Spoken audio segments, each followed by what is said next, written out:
I'm Brandy, and today on the Brandy Broom Show I have Marcus Mitchell. And Marcus, if you could, tell us a little bit about your story. I know you had a testimony that is very powerful, and I felt that it would be something very important to share with the world. I think a lot of kids can learn from your situation, and it can maybe possibly help them cope with maybe a situation they may be going through as well.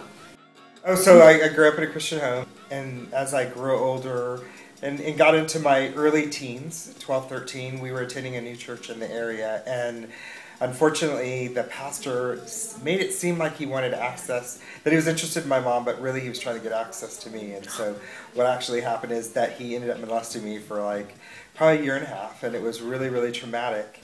And so he would preach on Sunday, he'd be in the pulpit. The last thing that happened was the offering and the choir would sing, and he would actually go out of the service after he preached, go to the church office. And then he would have someone, an usher, come into service and get me. Pastor wants to see you in his office. And then I would have to go, well, how could I say no? Because he sends an usher, what am I going to tell the usher I'm not going? And then he would violate me right there in the office while service was continuing.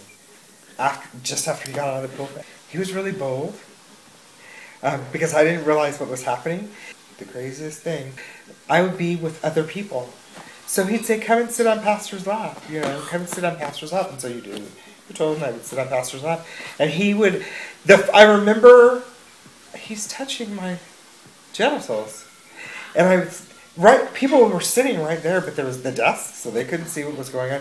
And I would be like, this isn't really happening. Okay, oh, that's an accident. He doesn't realize what he's doing. Because there are 3 other people sitting in this office. Adults! Right there! Wow, that's crazy. And I felt really trapped that I couldn't say anything because everyone believed that he was interested in my mom. And she was really excited about, as a single parent, having another relationship. And so at the end of this, all I could do was pray. And I prayed that the Lord would get me out of that situation. And unfortunately for me, he answered my prayer, but it was about 18 months. And the church folded, and he ended up going on to another community.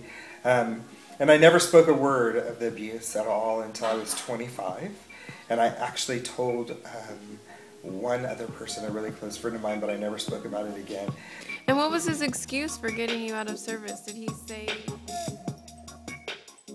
Stay tuned. There's more to come.